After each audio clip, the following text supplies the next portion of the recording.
Hi, my name is Allie Schmidt. This is my dad, Dan. He owns Catron's Glass. Thanks, Allie. Things like doors and windows go into making a house. But when it's your home, you expect more, like the great service and selection you'll get from Catron's Glass. Vinyl replacement windows from Catron's come with a lifetime warranty, including accidental glass breakage replacement. Also ask for custom shower doors and many other products and services. Call 962-1636. Locally owned with local employees for nearly 30 years. Catron's Glass, the clear choice. Welcome to the BeTempered podcast, where we explore the art of finding balance in a chaotic world. Join us as we delve into insightful conversations, practical tips, and inspiring stories to help you navigate life's ups and downs with grace and resilience. We're your hosts, Dan Schmidt and Ben Spar. Let's embark on a journey to live our best lives. This is BeTempered. What's up, everybody? Welcome to the BeTempered podcast, episode number 28. We are excited today. We've got a guest. I heard his story on the John Gordon podcast, which John has been an inspiration to me as far as his podcast and his motivation and reading his books, The Energy Bus. And so, we are excited today. I've got David Jones who is joining us. And I want to give a little introduction before David actually speaks. And David is the current owner of the Excellence Advisory. And he's become known to many across the country and the world, most recently about a story he will share with us in this episode. And before we get this amazing story of love and determination and resilience, I want to know about David and the man that he is. So David, welcome to the BeTempered podcast. Thank you, Dan. It's a pleasure to be here. I've been looking forward to this ever since we scheduled it. Yeah, we're excited to have you. And, we had a conversation yesterday, and I told you, we want to get to this story towards the end, but I want to know more about you as a man and kind of your story coming up and what you do. So can you give our listeners some of that information? How far back do you want to go? As far back as you want to go. I'm 64. Well, I was born in Indiana, so we have a little bit of common blood there. Hoosier blood in us, and lived in upstate New York for 10 years growing up, and then moved back to Indiana, moved to Shelbyville, and went to high school there, and graduated from there, went on to Purdue, got an engineering degree, and from there was recruited by Texas Instruments down in Johnson City, Tennessee. And that's where I spent the last 40 years or so. I picked up a master's degree from the University of Tennessee during that time. Raised a family in Tennessee, and just recently moved to Boiling Springs, South Carolina, where my wife's daughter lives. We're 2 doors down from her and her husband, and 2 beautiful grandchildren, Elias and Adley. And we have her mother living with us now, too. So. Okay. Surrounded by lots of family. And in my quote-unquote day job, I do management consulting, and my space is in business excellence. I help organizations reach their full potential, and we do that through helping leaders reach their full potential. Okay. So we talked yesterday a little bit, and you told me about a company that you had worked for doing a similar type work. Pal Sudden Service. Can you kind of talk about that company? It's not anything I'd ever heard of. Ben and I talked about it this morning, and he'd never heard of it. I know it's more a Southern thing, but can you kind of talk about Pals, what they do, and what you did for them? Sure, yeah. So Pals, unless you're from East Tennessee or Southwest Virginia or had lived there for a while, you wouldn't know Pals. It's a 31-store fast food, drive-through only, hamburgers and hot dog chain that is one of the best run businesses in the world. These folks are phenomenal at what they do, very focused, very popular, and just really, really good at what they do. They won the 2001 Malcolm Baldrige National Quality Award. For your listeners, that's like the Nobel Prize for Business in the U.S., the Malcolm Baldrige Quality Award. And they were so good at what they did that businesses from around the world were beating a path to their door saying, hey, can we learn from you? Can you share with us? Can we spend a day with your CEO? Can you, what's the secret sauce? And so in a very pals-like fashion, they established a Business Excellence Institute.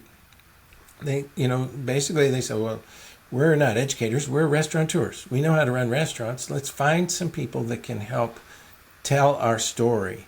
And so I was fortunate enough to be one of them. I joined in 2012, and there were two instructor consultants, David McClaskey, who is still a good friend, and me. And we did all the teaching, all the consulting, all the public speaking, conferences and whatnot. And basically we shared with these organizations that came from around the world how to be excellent at what you do. The principles that we taught and that I still teach to this day, I continue, I'm not with them anymore, I continue to do the same type of teaching and coaching. The principles are universal. How you apply them changes a little bit depending on your organization. If you're a restaurant or if you're a hospital or if you're a public utility, you're going to use different language. You're going to tweak the principle to make it fit your culture. But the principles are universal. So, and they're not rocket science. They're absolutely well within the reach of anybody who is focused and determined and disciplined enough to go down that path. The results are phenomenal. Just real quickly, I know I'm going on and on. No, Tell you're me if good. this is too much. That's what we want to hear. All right. So PALS, they compete against all of the global brands, the Burger Kings, the McDonald's, the Wendy's, the Hardee's, all of those type of Dairy Queens. They go head to head with all of them in all of their markets. And they have a 400% higher repeat business rate, just for example, one stat. So the average Wendy's, Hardee's, McDonald's customer visits 3 times a month. The average PALS customer visits 3 times a week. Wow. Crazy. So imagine if you had 400% higher repeat business rate than these global behemoths. I mean, these folks, they open more stores in a day than PALS has, right? Yeah.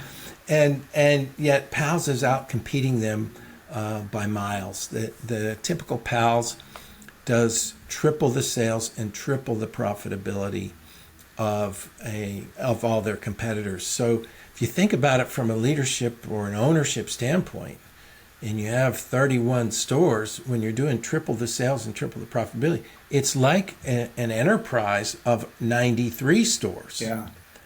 But you only have to run 31 to get those results. So now life becomes better and easier at the same time. It's like, these things work together. They don't work against each other. Their average service times, just to give you another example, at PALS you place your order with a person and you drive around the building and you pay and you pick up your order on the other side with a person. Their average order times are 13 seconds. Their average handout times are 18 seconds. Jeez. Now, you might think, okay, anybody could just kind of open a window and chuck a hamburger out. You roll your window down and I'll throw you some food, right? We could do that in 18 seconds. But actually, they get one complaint in every 3,700 customers. That's crazy. This is like a 99.97% accuracy rate, and they're working on 99.98. Their competition, it's about one complaint in every 15 customers. Yeah. So they're going 4 times faster, and they're 100, 150, 200 times more accurate. And they do it day in and day out and day in and day out with basically a high school, like a teenage high school and early college workforce. Yeah. So what's the secret sauce? Well, there's no one secret, but it starts with great leadership, and the leadership sets the foundation with a vision, mission, and values. Mm-hmm. If you're going to build a business or build anything, you guys are in construction, right? Mm-hmm. You got to build on a sound foundation. Yeah. And so you start with vision, mission, and values. And if you're an operation, your mission is really important. So Just to be clear, because those terms get misused and abused out in the business world, your vision is what you want to achieve. It's what you want to become. It's that shining star in the hill that you're aiming for. It's like, oh yeah, we want to be the #1 glass business in all of Ohio, Indiana, and Northern Kentucky. All right, that's that grand vision. The mission is what you do day in and day out to get closer and closer to that vision. Yeah. So if you think of vision as like victory, like if we had got there, we would be winning and we would set a new vision. Right now we're going to be, the #1 in the United States or whatever the next grand vision would be. The mission then is your march. So you can remember them that way. Vision equals victory, mission equals march. And then your core values are the guardrails around your operation as you're marching toward that vision. So we're not going to lie, we're not going to cheat, we're not going to steal, we're not going to say bad things about a competitor. See, they help form the culture. Yeah. And so without those, businesses end up on like a hamster wheel or like a whack-a-mole kind of existence where it's just, fighting fires. Oh man, didn't we fight this one last week? Oh, fighting fires. And they never make progress. They're struggling. Spinning the wheels. They wonder why. Spinning their wheels, exactly, right. So on that firm foundation, then you can look at your hiring, your onboarding, your training, your operations, and most of all, the way you learn and grow. Because no organization starts out at the top. We were talking before you hit the record button. Yep. You work your way up to it. That's the way every team, every business, every individual, you work your way up to it. How do you do that? You learn and grow. You learn and improve. You apply what you learn, make the next step a little better, and you retain that. You don't let it go. You don't lose it. And then you apply the next improvement step and you just keep doing that over and over again. Yeah. Yeah, no, that's fantastic information for anybody in business because, like you said, we were just talking about that, how, when I was 24 years old buying a business, didn't know what the heck I was doing, really had no business owning a business, but you know the kind of person that you are and you have your morals and your standards and, where you want to be, you have that vision, stay within those guardrails and just keep moving forward. And actually, Ben is kind of in the same boat because he was in the gun industry for 17 years. Yep. And we brought him into the glass industry, so not even really any construction knowledge. So he's back where I was, 20 years ago, just drinking from a fire hose in a lot of cases. But, every day is a new experience and you just build upon those and learn upon it. So that's great advice for anybody in business. And it sounds like Pals has just got it down to a T. They do. Yeah, absolutely. And they keep refining, keep getting better all the time.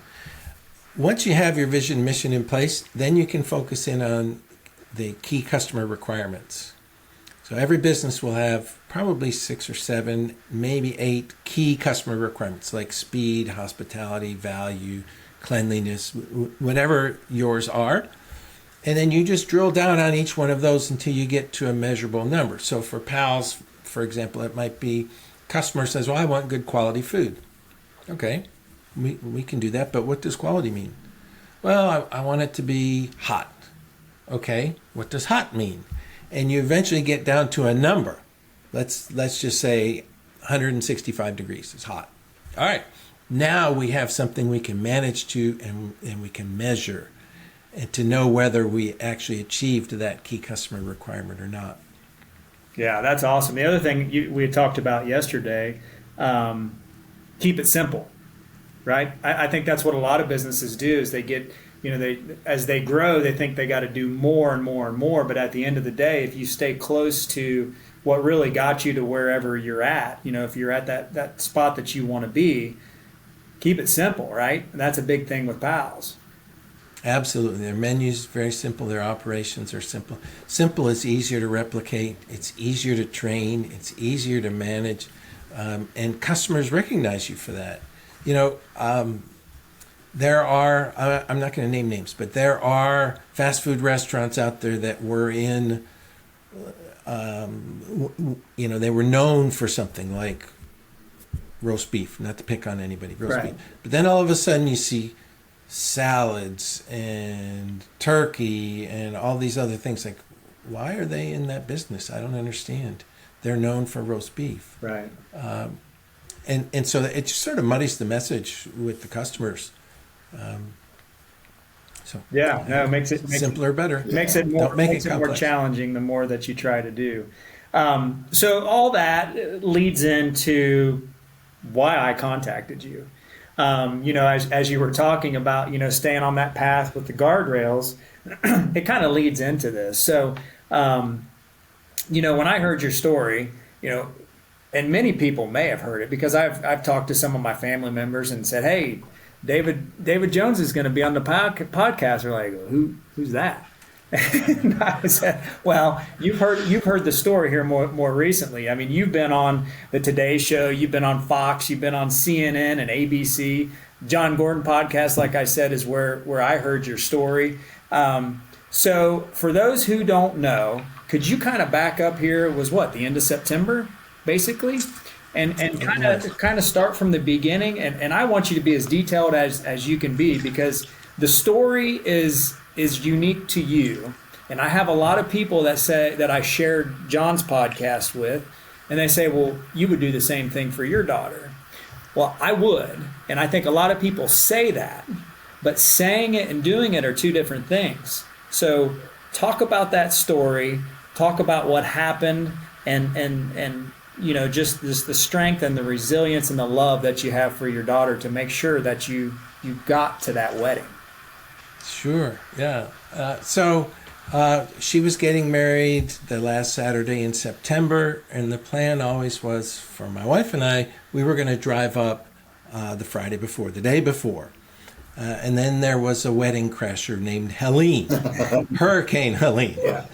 And so we changed our plans slightly. We decided we would ride out the storm here in South Carolina. We're only 2 hours from Johnson City. It's right up Interstate 26. It's a straight shot. And we would ride out the storm here, make sure everything was okay, and then we would head on up. Well, the storm came through. There were trees down in the neighborhood. Power was out. Internet was out. Cell phones were out. But I had a generator here, so I got that going, got my wife and her mother set up, cleaned up the yard a bit, and got them set. And the new plan was for me to go on ahead, and if the roads were clear, because without internet, without cell phone, we had no idea.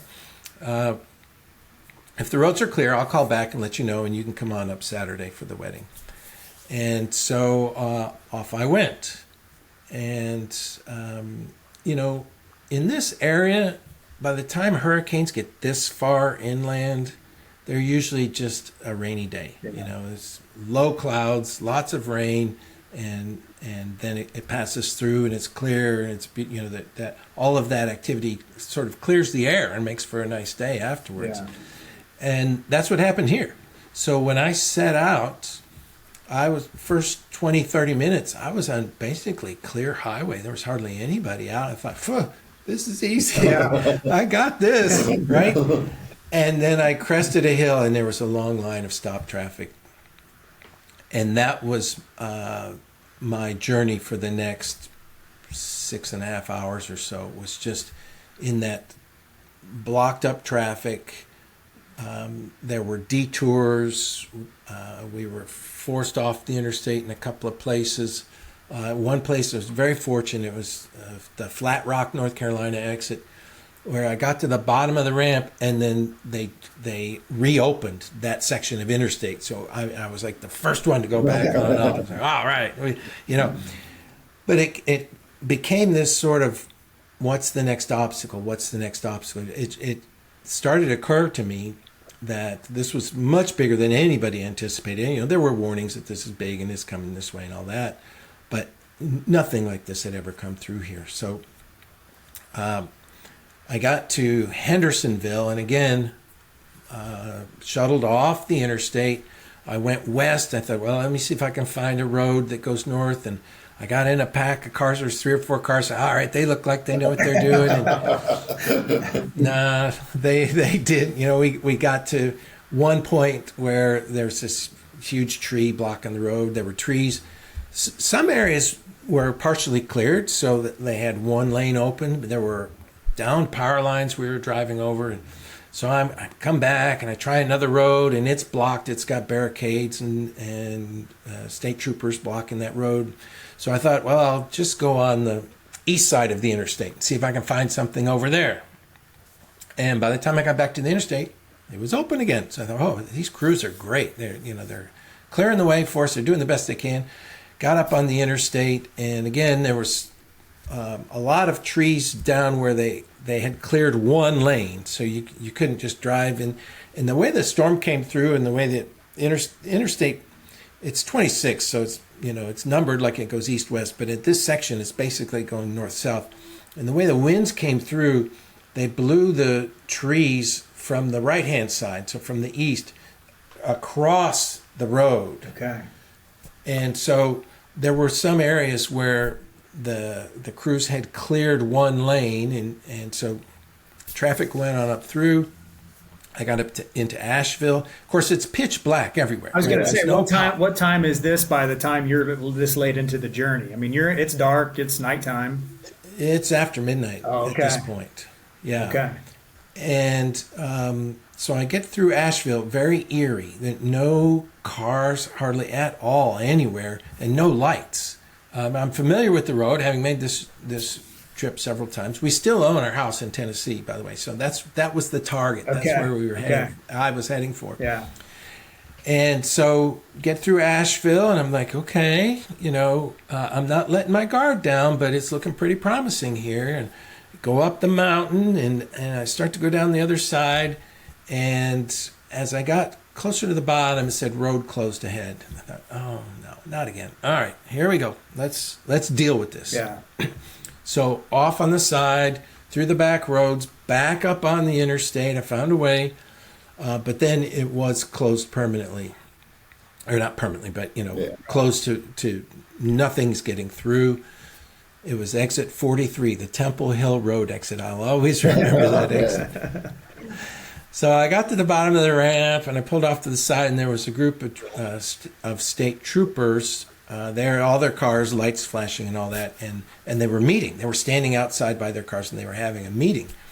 So I just went up and tried to politely insert myself in and see if I could learn anything, and then I asked one of the troopers, is there any way I can get through? And he said, well, you have to talk to that guy over there, and he pointed to somebody who looked like sort of the incident commander. And so when I got the chance, I asked him, is there any way I can get through? Because at this point, I'm 7 hours into the trip. Right. It's almost 2 a.m, and I've been, finding a way. Yeah. So I'm just going to find a way, right? Just let me through. I'll drive around the trees, And he says, no, the bridges are washed out. Nobody can get through. Nothing can get through. And so I said, well, my daughter's getting married at 11 o'clock in the morning in Johnson City, and I want to be there to walk her down the aisle. What about the back roads? And he said, sir, I fully appreciate your position, and I'm really sorry, but we can't let anybody out on the back roads. They are washed out too. It's dark. We don't know the full extent of the damage. We can't let anybody out. No cars are going anywhere from here. The best thing you could do is go back to your car and spend the night there, and maybe in the morning we can have a road open and you can get on up to Johnson City. Well, I couldn't hang my hopes on a maybe. No. This is my daughter's big day, right? So I went back to my car and I thought, okay, I'm going to go back down the interstate. I just came through there. I know the way, and I can do a big loop. I'll go down to Charlotte, and I'll go up to Whitfield, pick up 77, and come down that way. And I got about 5 minutes out, and I looked down at my gas gauge, and I thought, oh, wait a minute. Oh, no. I don't have enough gas to do all that, and there's no power between here and anywhere, right? As far as I have no idea who has power, who can pump gas. So I looped back, went back to exit 43, parked at the bottom of the ramp, and I got out on foot. I had asked the trooper, what about on foot? And he said, no, sir, we're not We really don't want anybody out on the roads. I said, okay.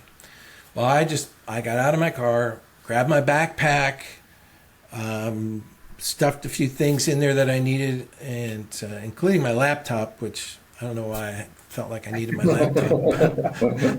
It was already in the backpack, so I did that. I grabbed a windbreaker because I didn't know if it was going to rain anymore, and there was a volunteer, a guy that worked with the state troopers, and he lived in the area. He knew the area very well. He knew the roads, and he had downloaded a map to his phone, and he showed me the road that I could take to get into whirlwind.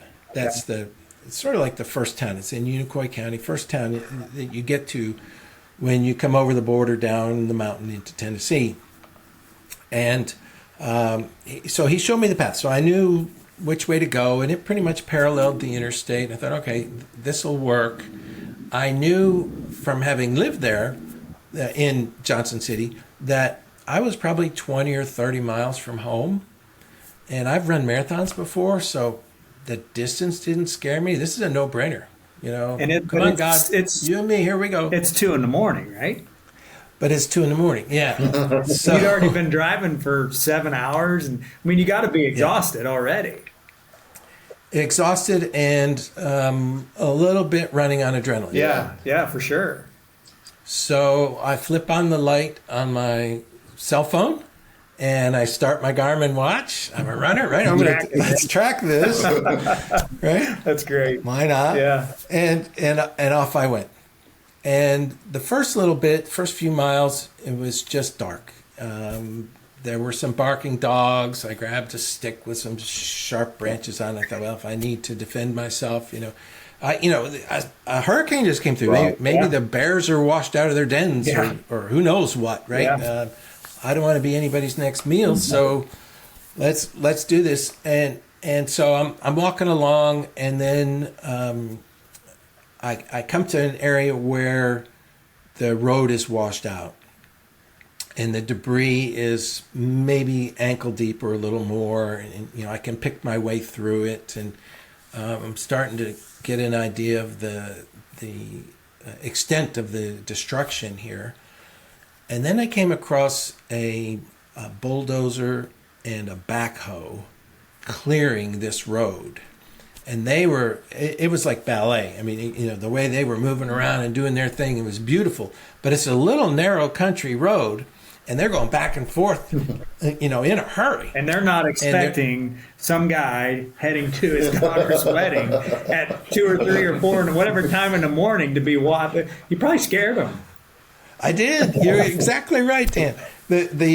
I'm waving my cell phone light because there's no way I'm going to get through. This would be like an episode of Wipeout, where I'm gonna get the Wipeout. Boom, off into the weeds. There he goes. Yeah. And so I'm waving this light, and I startled the bulldozer driver because, like you said, he's looking at me like, "Where did you come from? Right. What is going on here?" Yeah. And I asked him if I could get through. And he said, "I don't think you can. The road is completely blocked. It's covered with debris. I don't think you can get anywhere." And I said, "Well, sir, my daughter's getting married at 11 o'clock in Johnson City, and I'm going to be there to walk her down the aisle." He said, "Well, let me radio the other guy, see if I can get him to stop." That mantra, that soundtrack, if you listen to John Acuff, that was my soundtrack that night. I also have another sort of overarching soundtrack that I use, just life in general, and that is be strong on the uphills or in the face of headwinds. We all have those, right? So be strong. Take what the downhills and the tailwinds give you and finish strong. So I have that going always in my head, and then I have this other, I'm going to be there at 11 o'clock to walk my daughter down the aisle. And I kept repeating that to anybody who would listen. I repeated to state troopers. I repeated to the bulldozer driver. Yeah. And so the backhoe stopped. He was really nice. He sort of tucked his bucket in a safe position, and he let me by. And about 30 or 40 feet past him, I hit the debris that the bulldozer driver was warning me about. And completely blocked the road. It spanned the road. This storm had the presence of mind to put things across the road and not along it, or neatly stacked next to it. Yeah. Right? It was completely blocked, and it was about 6 or 7 feet high. And so I'm trying to find a way to climb on this thing. Oh, I'll just climb over it. And wherever I stepped, it would just kind of collapse, and it was a mess, and there's sharp branches sticking out, and fence posts, and farm equipment. It was just a tangled mess. So I thought, well, maybe I'll go around it. And I went around to the left side, and I looked down, and it just looked like mud, and I thought, this is fine. And I stepped, it was like quicksand. Oh. And I sunk right down to my knees, and it kind of sucked me back in a seated position, and I'm stuck. Yep. And the backhoe driver has started his thing again. Oh, no. And this boom is swinging around, and he had a light on it, so a light would kind of flash by me, and I would flinch, and I'm thinking, this guy's going to finish the pile he's working on sooner or later and come for this one, and he can't see me. I'm basically a sitting duck here. I need to get out. It was at that point where I added a little volume to my prayers. And I literally pointed skyward and said, I need your help, in a very loud voice. Yeah. And I was able to get my right leg out, but the mud pulled my shoe off. So I'm standing there on one leg. I've got this cell phone in one hand and this weapon stick in the other hand, and what am I going to do? So I tossed the stick. There's plenty of other sticks here, right? We've got the sticks, so I don't need that. I found a place. There was a tree that was laying down in this debris pile, and its roots were sticking right over my shoulder. So I put my cell phone in there in a way that I could use the light to help me dig down in the mud and get my shoe out, because I knew I wasn't going to be able to do this, Without shoes. barefoot. Yeah. Right. So I got my shoe out, and I was able to just slowly work my way back up to the roadway, just getting stuck again and unstuck, and stuck again and unstuck. And I got out, and this backhoe is still spinning around. He's still doing his thing. He's not expecting me to be anywhere. And I didn't want to wait to put my shoe on. I was too much of a hurry. I heaved my shoe over the pile to the other side, and I found a hole in this debris field, this big pile that was down on the ground. So the roots of that tree that I put my phone in, the branches were holding it up enough above the road that I could actually crawl into this pile and then kind of work my way through, sort of like a piece of paper in a copy machine. You know how they I was doing that thing, and I made it out the other side, found my shoe, sat down on another log. There plenty of places to sit down, and put my shoe. I shake the mud out and put my shoe on, and continue on. I found out there's a section of water there. I was able to dance around in that and get the mud off my shoes and my legs a little bit. And, try and not get it on my phone. And as I was walking earlier, I need to back up a little bit. As I was walking in the part where before the road was washed out, actually 2 state trooper cars came by, because you could drive on that section of road. Okay. And the first one was the incident commander. He said, so you decided to go anyway? And I'm like, yes, sir. Very repentant. I didn't want to be, hauled away for trespassing or disobeying orders. And he said, well, you recognize you're on your own recognizance, is what he said. And I said, yeah, sir, I am here at my own will, and I will not hold anybody else responsible for that. And he said, okay, good luck. And he drove on. Then another trooper car came I don't know, 30 minutes, an hour later. And there were two troopers in there. They stopped, and they were very professional, but I kind of got a hint talking to them that they were sort of rooting for me. Okay. Because he said, sir, we can give you a ride back. You really should turn around. We don't know what's up ahead and all that. And I said, well, I'm going to get as far as I can. And maybe I can learn something. I can come back and report to you guys firsthand. Yeah. But I really want to get as far as I can. And he said, well, okay. Then he sort of leaned forward a little bit and he said, if you can get to the bottom of the hill, I think you can get up on the interstate from there, and it's closed right now. So it should be clear sailing. Okay. That's great. Thank you, sir. Yeah. So, and he did offer me a ride to the bottom of the hill. I thought the bottom of the hill was just like 100 yards or 200 yards away, and I thought, I'm not going to bother you for that. Well, it was a little farther than that, but nonetheless. So after I got through that debris field, there was a couple of more, and I was able to climb over them. And they were shaky, but they were stable enough that I could get over them. And I found the on-ramp to the interstate. And I thought, all right, here we go.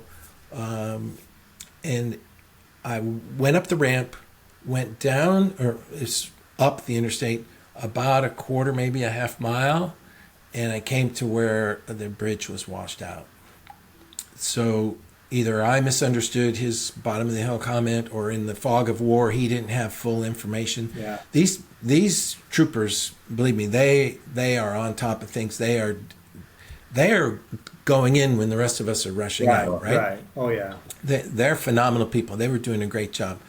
And so I got to where this bridge is washed out, and it's like mind-boggling, the destruction. It's like, wait a minute, this is thick, heavy concrete. Huge trucks drive on this all day long, and it doesn't budge.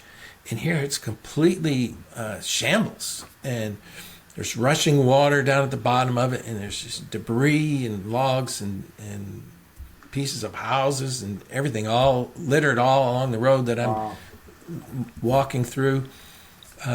One thing caught my eye. So I had to turn around at that point. I couldn't climb down in there or get across. I go, oh man, this is not good. Yeah. There was a little plastic jar. It was like a clear plastic but purple tinted with a lid on it. It was full of cotton balls. And it was just sitting there on the interstate, just sitting upright, looked in perfect condition. And it occurred to me that, there's no houses around here. That had to come from a long way away to get all the way here. And it had to come from the inside of somebody's house. Like, this is not good. Not good, at no. all. So I hiked on back, and the volunteer that showed me the map, it said there's one bridge going into Irwin that's not washed out. But they're not letting anybody cross it because they're not sure how stable it is yet. They won't know until the morning. So I thought, well, that's my only chance. I'm going to try and head back, see if I can find that bridge. And I did. And when I got there, there were two state trooper cars. And at first I thought, maybe they won't see me, right? I just kind of, shrink down a little bit and go. And I thought, no, I can't do that. That's not right. So I went over to the cars, and they weren't there. They were out on patrol. They were out on foot doing their trooper thing. So I quickly just scooted across that bridge, and I didn't detect any problems. And in fact, there were no problems. A few days later, they had it open to traffic. And so from that point on, the worst of the destruction was behind me. Okay. And now I still have 20 miles to go, but it looks like it's mostly going to be walking. And a little ways up that road, a state trooper came up, and he stopped, and he rolled his window down, and he said, "Sir, are you the one that's trying to get to his daughter's wedding?" I said, "Well, yes, sir. How did you know?" And he said, "We're all talking about you." That's cool. I said, "Oh my gosh, I hope it's good." And he said, "Well, they've all said you're determined." Yeah. I said, well, my daughter's getting married at 11 o'clock in Johnson City, and I'm going to be there to walk her down the aisle. He said, well, I'm heading into town. Would you like a ride? And I said, well, I like a ride. Well, if you weren't so ugly, I'd kiss you right now. And he said, all right, get in the car. So he gave me a ride into town. It was about 2 miles that he to where he dropped me off. They had set up in the Irwin Town Hall. They had something set up in there. And so I hopped out there, thanked him, and started back out again. And then I had a choice. Do I want to try the interstate again, or do I want to go the old highway? And they both head right up north, kind of parallel to each other, to Johnson City. And I thought, well, I've been fooled by the interstate once. Let's do the old highway. And so off I went. And I got a little ways up through there, a couple of miles, and a car came by really fast. And he didn't see me. And I jumped down into the weeds, into the shoulder, and I thought, well, I got to do something better than this cell phone light. And I noticed a reflector, those reflector stakes that people put out at the end of their driveway. Yep. I snatched that up, and my full apologies to whoever's reflector stake I borrowed that day. It became an important life-saving tool for me. As I walked down the interstate then, or not the interstate, the old highway, every once in a while a car would come by, and it wasn't very often, but I was able to hold that reflector out over the edge of the road, and sure enough, the cars saw me, and they would slow down and go around. There was just a couple, but it was just enough that they, I'm sure to them they see a light and a reflection. They're like, well, what the heck is that? Right. At 3 or 4 in the morning after a hurricane. Yeah. So I just continued on up the road.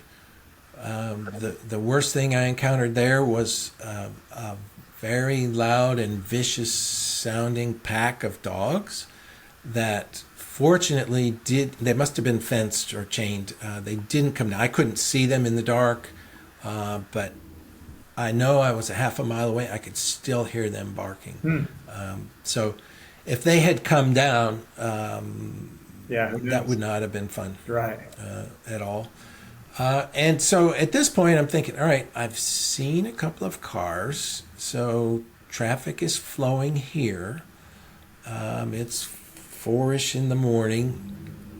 I can call and wake somebody up, and they come get me now. And so I tried calling my brother, and turns out he didn't have cell phone service.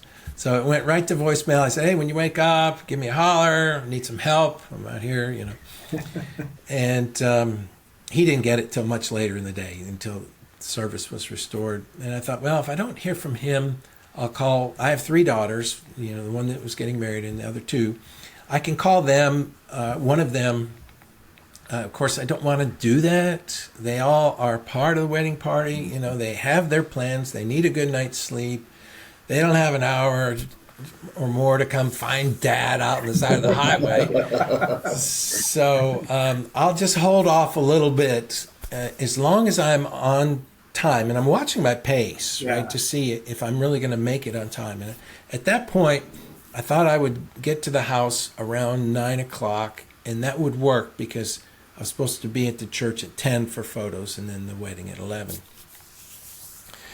And I got about 8 miles away from home. I used to work near there, and so I knew I was about 8 miles from home because I'd go out and run at lunch. So I knew where I was. And out from a side road comes a white pickup truck. And he sees me in my reflector, and he stops and he lets me pass. And then he rolls his window down and says, hey, would you like a ride?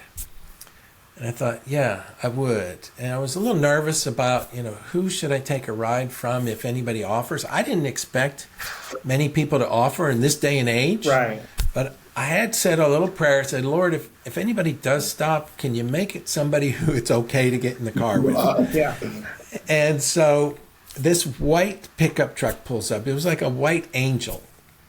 And so I said yes, and so hop on in. So I hopped on in the truck, and it was probably about 6:30 or 7 at this point in the morning, and the sun was just starting to peek up over the horizon. The sky was getting a little bit light, but it was still dark in the truck, and I thought I recognized this guy's voice. I didn't recognize him, but I thought I recognized his voice. And so we were talking, and he said a few things that made me think, I know this guy. I used to work with him back in the day. It's like, oh my gosh. So I said, are you Steve Parfit? And he said, yeah. I said, I'm David Jones. We used to work together at Texas Instruments. He says, oh my. So we had this little reunion there as he's taking me home. Yeah. And it was just great what catching up. Stop and pick you up. I mean, not many people would stop and pick up a guy with a reflector covered in mud. Covered in mud with a reflector at this hour. I don't know, but I can tell you this. He said he woke up about 4:30 in the morning. He and his wife had just bought this house where he was coming from, but they hadn't moved in yet. They were still doing the painting and all this stuff, before you move in. And he came down to check on it, see how it came through the storm. He said, I woke up about 4:30. I don't know what woke me up, but I couldn't go back to sleep. Wow. And I'm thinking, I know what woke you up. That's awesome. So it must have been the same higher power that encouraged him to offer me the ride. Yeah, that's awesome. What a great. So he take you the rest of the way in? He took me the rest of the way in, that last 8 miles, dropped me in my driveway. Of course, there's no power there either, but I got out with my backpack and my reflector, still had the reflector. And I went on in. I sat down for a few minutes. I didn't want to lay down. I was afraid if I fell asleep, I wouldn't wake up again. So I got cleaned up. I still had a suit there. It wasn't the suit I had planned to wear for the wedding, but I had an old suit there and shoes that I could wear. I got dressed. I had an old car. It's the old beater. It's an old Ford Explorer. The kind of vehicle you use to haul mulch in, right, or take trash to the dump. So I fired it up and got to the church on time. And I told a few people what had happened, but I asked them not to tell Elizabeth. I said, please do not upset her on her wedding day. This is her day. We'll have plenty of time afterwards to let her know what happened.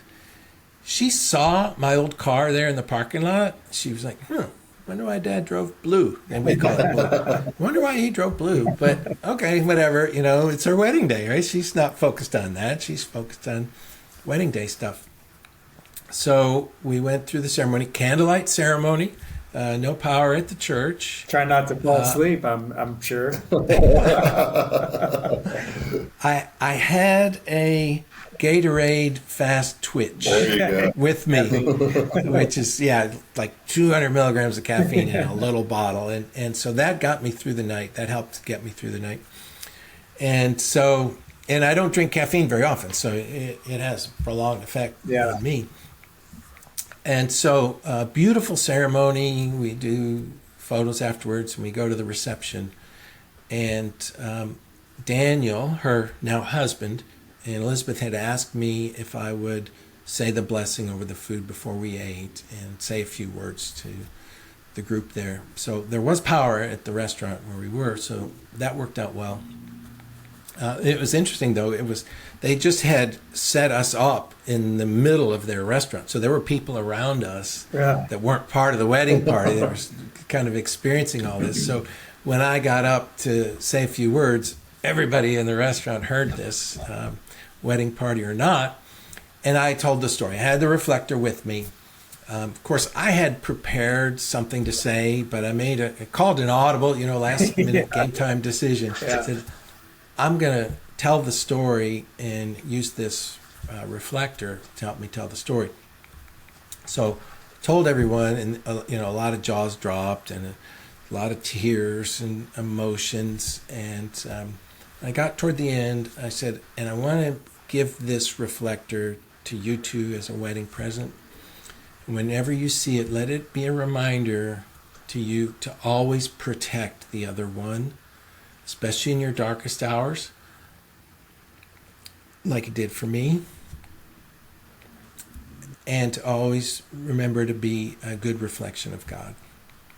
And of course, I can't even say it now without choking up. But the tears flowed again, a lot of hugs, a lot of wishes. And that sort of helped close the chapter for me. Yeah. Like, I made it through.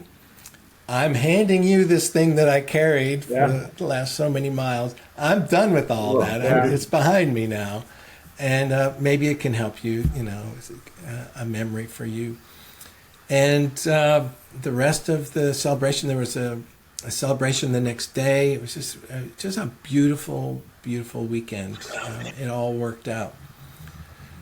That is unbelievable. I mean, that is, I appreciate the detail that you shared throughout that whole journey. And so a question I have for you, now that you're sharing this story all over the country and all over the world, how has it affected your relationship with your daughter, her husband, and your family? Well, it's interesting. I had tried to call my wife all through the night while I was driving, and of course, no service. And she had been trying to call me. So when I finally was able to reach her, she was relieved and had some anguish, just knowing what I had gone through.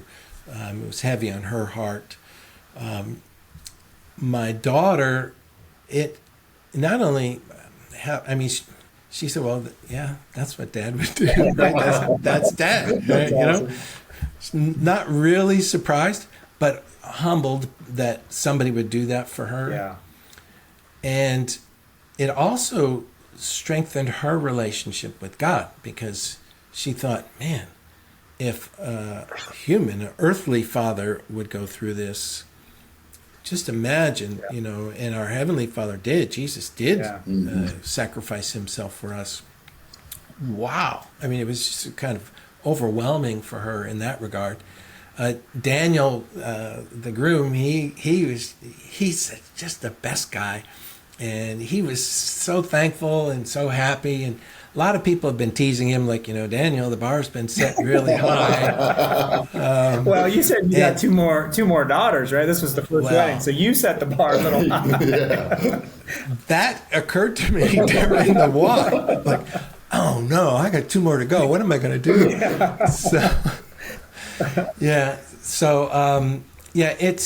It's been humbling. But the only way this message can go around the world like it did is if God was behind it. Yeah. Now, it was a good news story amongst a lot of bad news, so a lot of the news outlets wanted to grab onto that and share, here's some good news. And a lot of them have that little segment in their show where they share some good news, or Hero of the Week, or whatever it is they have. And so they were all happy to pick that up. Yeah. But it was just flabbergasting to me, the calls that were coming in from, like you mentioned, CNN and the Weather Channel and Today's Show and BBC London, and all these people wanted me on their shows, news hour, their shows, their episodes. It's like, wow, sure, yeah, hey, let's do this. Yeah.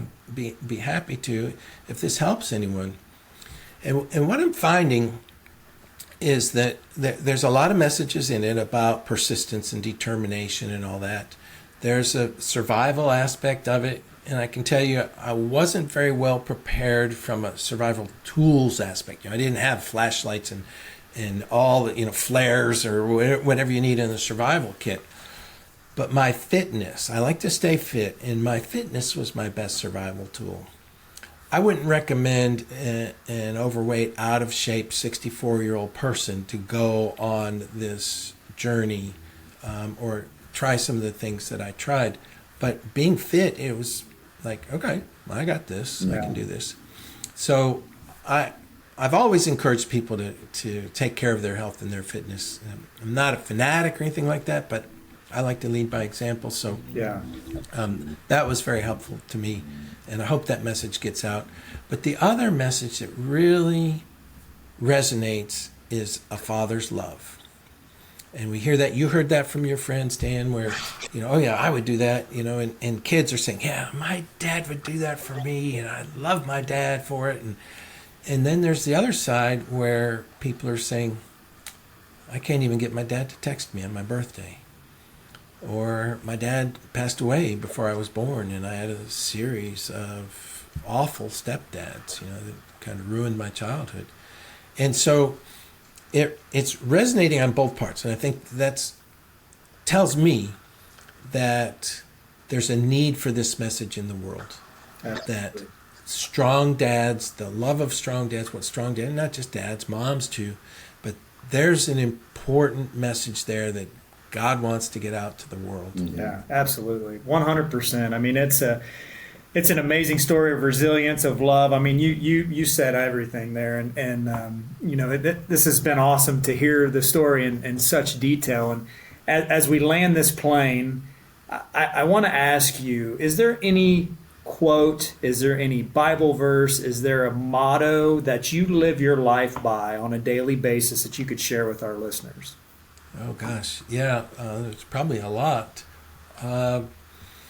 So I keep those soundtracks in my head, as I mentioned, be strong on the uphills, take what the downhills give you, finish strong. That's I keep that going all the time. And when I'm out running, training or running a race, that's really helpful. Having a purpose, like my vision that day, like I teach in my classes, my vision that day was to walk my daughter down the aisle. And my mission was to get to the church on time. So I was marching toward that. So for people to have purpose in their life, and we see this, especially in the younger generations, they want to know what the purpose is of what they're doing, especially in the workplace. So having a purpose is really important. I think it's Philippians. I'm going to get the exact verse wrong, but it's I mount up as on wings of eagles, and that one, in fact, I have an old T-shirt that I got from a 5K that has that on the back that I've saved. It's worn through with holes and everything, but I've saved it because it's got that verse on the back. Yeah, that's a favorite of mine as well. That's great. That's again, inspiring. I mean, it's obvious to me, to Ben, to anybody. Listen, you're a good man. Yeah. Not only a good father and good in business and everything that you do, but more importantly, you're a good man.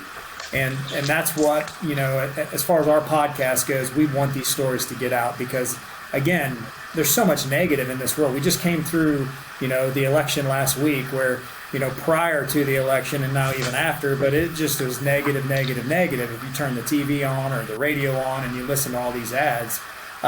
So getting stories like yours out is truly inspiring. And I can't thank you enough for, one, responding to, our BeTempered podcast and saying, heck yeah, I'll come and do it. I was shocked that you said yes. And in fact, I asked you yesterday, why? You don't even know who we are. We're 27 episodes in. This is a new venture for us. We're trying. And I think you hit the nail on the head. Stories like yours of resilience, of love, of strength, perseverance, they need to be shared with the world. And I can't thank you enough for joining us. You're most welcome. I love what you guys are doing with this podcast, and I hope it exceeds your wildest dreams in terms of success and impact that you have on your listeners. We appreciate that, and we appreciate your time, and I hope that in the future, if you're up in Shelbyville, we're about 45 minutes, a little further, kind of north and east of Shelbyville.